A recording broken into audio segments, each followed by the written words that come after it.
बच्चों थोड़ी सी लेट हो गई क्योंकि नेट की बैलेंस ख़त्म हो चुकी थी, प्रॉब्लम था इसीलिए। बच्चों आज हम लोगों को 4 मेथड कवर करना है। Dividend yield method, dividend growth models यानी कि method, earning price method, earning yield plus growth method. आज हम लोग कॉस्ट ऑफ इक्विटी कैपिटल के बारे में जानेंगे। बच्चों एक्चुअली में ये सब मेथड नहीं है, मेथड यही है, डिविडेंड ग्रोथ मेथड और अर्निंग प्लस ग्रोथ मेथड। इसमें लेकिन यहाँ चार्ट जो है ज़्यादातर यूज बच्चे यही वाला मेन फार्मूला होता है, लेकिन फार्मूला में चार्ट तो इसलिए मैं चारों यूज करने जा रहा हूँ।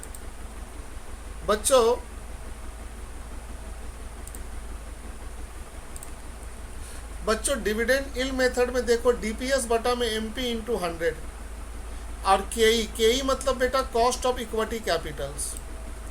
डीपीएस मतलब डिविडेंड पर शेयर, याद रखना यहाँ डिविडेंड पर शेयर लेना है, टोटल डिविडेंड नहीं लेना है, डिविडेंड पर शेयर। और एमपी का मतलब हुआ मार्केट प्राइस पर शेयर, ठीक है।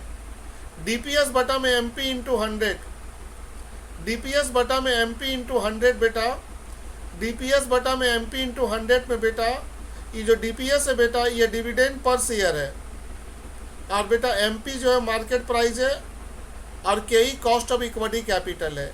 बेटा यहाँ जो डीपीएस है ना ये करंट ईयर का डिविडेंड है, याद रखना, लास्ट ईयर का नहीं, करंट ईयर का डिविडेंड, बार बार कह दे रहा हूँ। सेकेंड मेथड है ग्रोथ। बेटा ग्रोथ मेथड में देखो फार्मूला सब कुछ सेम था, प्लस जी आ गया। तो बेटा जी का मतलब है growth rate of dividend, dividend कितना परसेंट से बढ़ रहा है उसे हम कहेंगे ग्रोथ रेट ऑफ डिविडेंड। तो जब ग्रोथ रेट ऑफ डिविडेंड दिया रहेगा तो ये वाला यूज करोगे, और जब जी नहीं दिया रहेगा तो यही वाला यूज करोगे। तो अब एक चीज़ देखो ना, यही फार्मूला में तो प्लस जी कर दिया, तो इसका ज़रूरत क्या था, लेकिन मेथड के अंदर है इसलिए मुझे इसको लिखना पड़ा। इसके बाद है अर्निंग मेथड। अर्निंग मेथड में डीपीएस हट जाएगा, ईपीएस आ जाएगा, यानी कि जहाँ डिविडेंड पर शेयर नहीं है, अर्निंग पर शेयर है, तो वहाँ अर्निंग मेथड आ जाएगा। ईपीएस बटा में एमपी, तो सब कुछ सेम है बच्चों। ईपीएस का मतलब वो earning per share, total earning नहीं, अर्निंग पर शेयर। और ग्रोथ मेथड में आ जाएगा वही प्लस जी। अच्छा बच्चों इस फार्मूला में आपको दो चीज़ जानना पड़ेगा, जाना और आना। बच्चों आप याद रखना इस सवाल में दो तरीके से मांगता है, जैसे केई मेरा कॉस्ट ऑफ इक्विटी कैपिटल है, तो कॉस्ट ऑफ इक्विटी कैपिटल निकालने के लिए बोलेगा। कभी कभी बच्चों बोलेगा मालूम क्या कि आप एमपी निकालो, तो बच्चों अगर एमपी निकालना है तो केई का मान होना चाहिए ना, तब उस सवाल में कॉस्ट ऑफ इक्विटी कैपिटल क्या होगा, दे देगा। तो ये चारों मेथड आपको नोट कर लेना चाहिए बच्चों। अब बच्चों हम आपको सॉल्यूशन में लेके चलते हैं।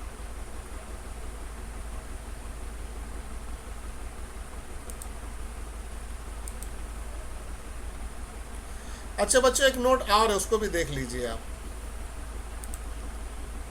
डीपीएस कैसे निकालोगे, डीपीएस ओ 1 प्लस जी, वेरी इंपॉर्टेंट बेटा।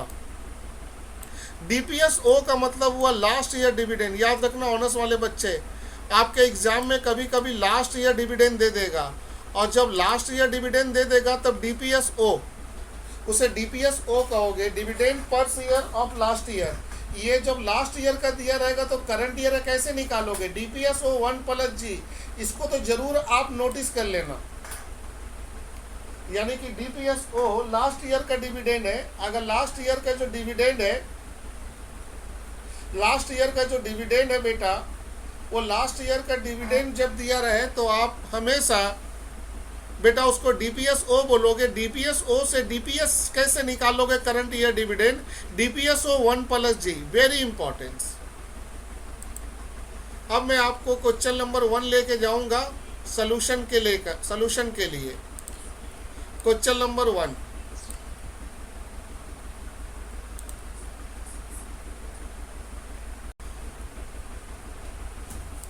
सवाल नंबर 1, मार्केट प्राइस दिया हुआ बेटा 20 रुपये, कंपनी पे डिविडेंड 1 रुपया पर शेयर, अच्छी बात है।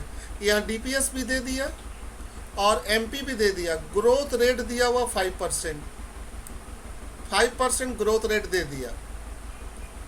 आपको बोला कॉस्ट ऑफ इक्विटी कैपिटल निकालो पहला नंबर में, तो पहले हम पहला नंबर सॉल्व कर दें। देखो ये फार्मूला है, देखो ये फार्मूला है, बस अब साइलेंट रहो, एक ठोका हो गया है। चुप रहो।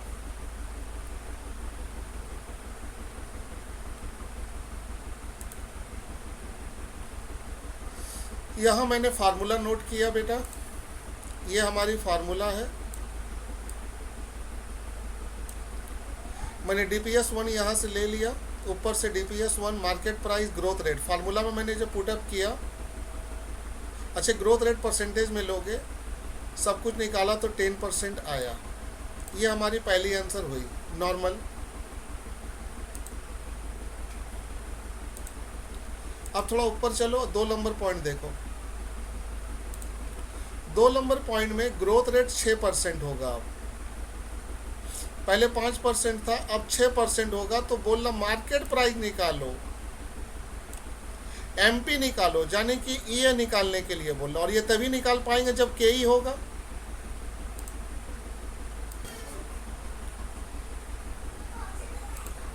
बच्चों KE के बिना तो MP निकल नहीं पाएगा, तो यहाँ KE कौन सी आएंगे, वो 10%। तो देखो मैंने 2 नंबर यहाँ सॉल्व किया है। KE इस फार्मूला को मैंने लिखा नहीं, इसके जगह मैंने पुट किया 10%। DPS हमारा 1 है, MP नहीं है तो उसको X मान लिया, और यहाँ प्लस G होगा, और G बोला 6%, तो मैंने 6% रख दिया। तो बच्चों 6% इधर आ जाएंगी तो डायरेक्ट माइनस हो जाएंगी। मैंने दिखा दिया 10% माइनस 6%, 4% बराबर 1/x, और मैंने क्रॉस किया तो 4x बराबर 1, तो x बराबर 1/4%, 25 रुपये आ गया market price of the share. अब बच्चों आओ 3 नंबर पॉइंट में। 3 नंबर पॉइंट में देखो, कॉस्ट ऑफ कैपिटल अब 8% रखने के लिए बोल रहा, यानी कि KE का मान अब बोल रहा 8% रखो, और आपका ग्रोथ रेट कितना रखो, 5%, और डिविडेंड पर शेयर 1 रुपये होगा। तो आप मार्केट प्राइस निकालो, यानी कि यहाँ पर KE हो जाएगा बच्चों कितना, 8%, DPS बच्चों रहेगा 1, ठीक है बच्चों, MPX और G हो जाएगा 5%। देखो बच्चों मैंने सॉल्व किया है,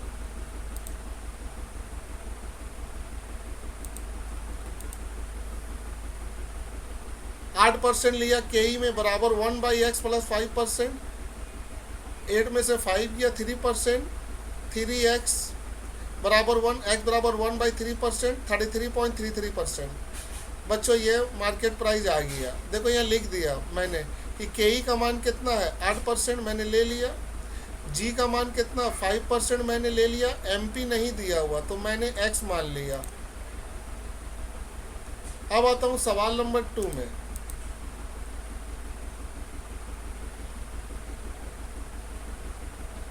सवाल नंबर 2 में देखो बच्चों,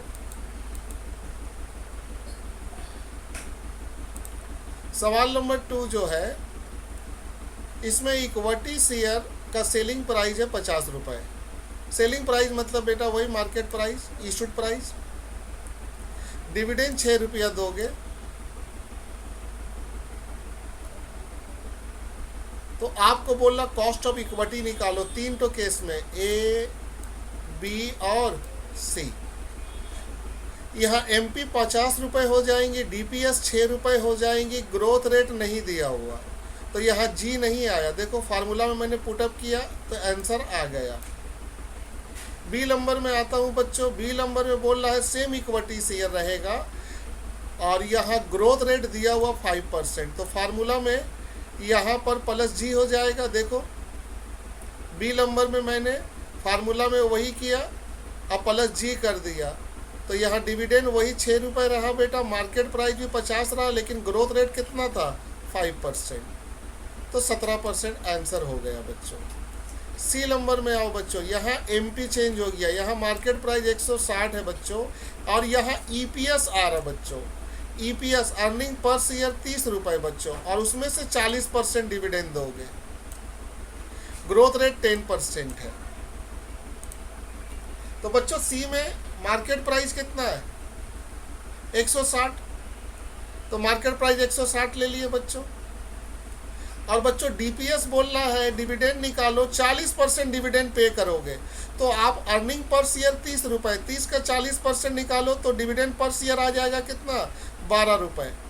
अब बेटे ग्रोथ रेट आपका कितना होगा, अब देखो growth rate, share holder expected to grow 10% per annum company earning. अच्छा कंपनी का 10%, इधर ध्यान से देखो, कंपनी का 10% प्रॉफिट बढ़ेगा, कंपनी का 10% प्रॉफिट बढ़ेगा तो यहाँ ग्रोथ रेट ऑफ डिविडेंड कैसे नहीं, ये ग्रोथ रेट ऑफ डिविडेंड नहीं है, ये ग्रोथ रेट ऑफ प्रॉफिट है। तो इधर देखो जब आपकी प्रॉफिट 30 रुपए थी तो आप डिविडेंड कितना पे कर रहे हो, 40%। अगर आपकी प्रॉफिट 10% करके बढ़ेगी तो आपकी डिविडेंड भी बढ़ेगी, तो आप तो डिविडेंड 40% दे ही रहे हो। तो देखो यहाँ ग्रोथ रेट मैंने निकाला 10% का 40% निकाला तो 4%, यानी कि अगर प्रॉफिट 10% बढ़ेगा तो आपका डिविडेंड हर साल 4% क्या होगा, बढ़ेगा। बच्चों ध्यान से देखो ना बच्चों,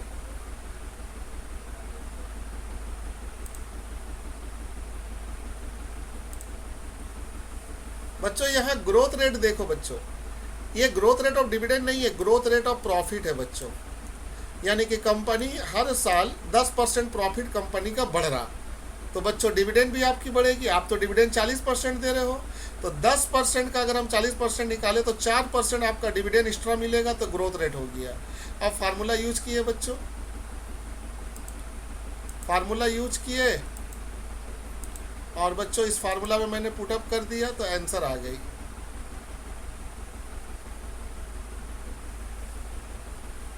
ठीक है, देखो ये मैंने लिख दिया, growth rate 10% of is the company पे 10% डिविडेंड, यानी कि कंपनी का ग्रोथ रेट आपका जाके 4% होगा।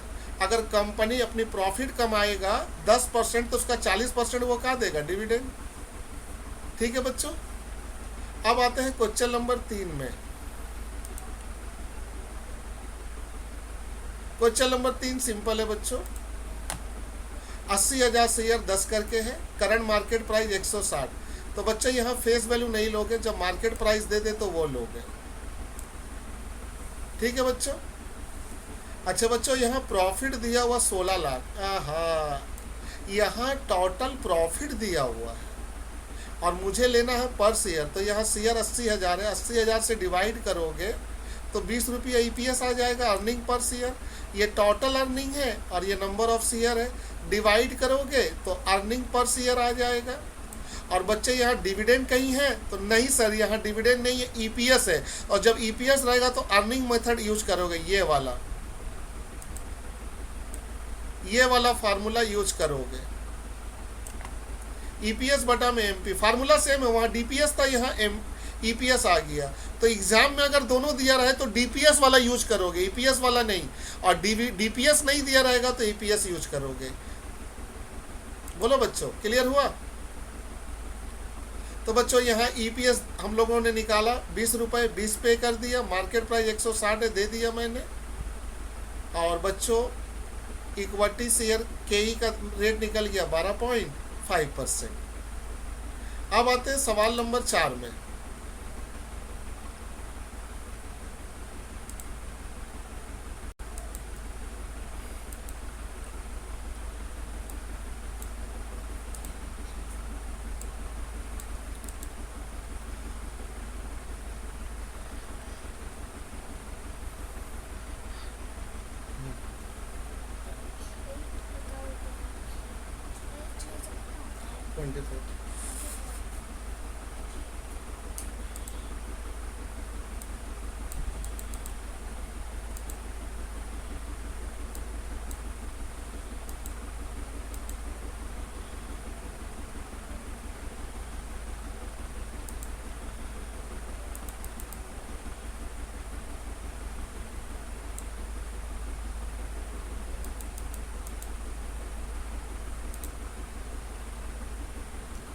सवाल नंबर 4 में हम आते हैं और सवाल नंबर 4 में देखिए 4,000 इक्विटी शेयर है 100 करके, कंपनी की प्रॉफिट 60 लाख है after tax, dividend pay out ratio 80%, यानी कि जितना प्रॉफिट होगा उसका 80% डिविडेंड दोगे, और मार्केट प्राइस 160 है, आपको दोनों मेथड यूज करने बोल रहा है, डिविडेंड यील्ड और अर्निंग मेथड।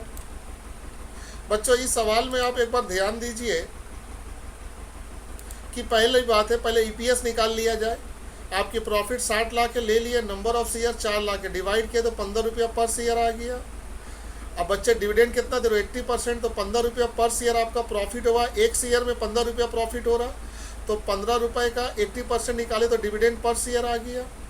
बच्चों फार्मूला जानते हो, डीपीएस बटा में एमपी, यहाँ जी नहीं है, तो डिविडेंड यील्ड मेथड से 9.6% आ गया, और ईपीएस मेथड से जब यूज करोगे अर्निंग मेथड से तो ईपीएस लगाओगे तो 12% आ गया। अब आते हैं बच्चों, अच्छा बच्चों यहाँ इक्विटी शेयर में अब एक चीज मार्का करो, सब काम पर शेयर में हो रहा। जैसे हम लोग डिवेंचर यूज कर रहे थे, प्रेफरेंस शेयर तो पहले मल्टीप्लाई कर रहे थे, इसमें मत करना। इसमें जो भी काम करोगे अर्निंग पर शेयर पे करोगे, मार्केट प्राइस पर शेयर। अगर मार्केट प्राइस नहीं दिया रहेगा तो फेस वैल्यू को मार्केट प्राइस मान लोगे। हाँ, यहाँ मार्केट प्राइस 125 दे दिया, नहीं देने से हम लोग मार्केट प्राइस किसको मान लेते हैं, 100 को।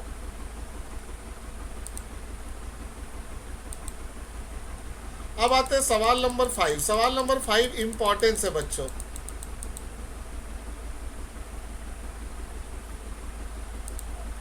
सवाल नंबर 5 में बच्चों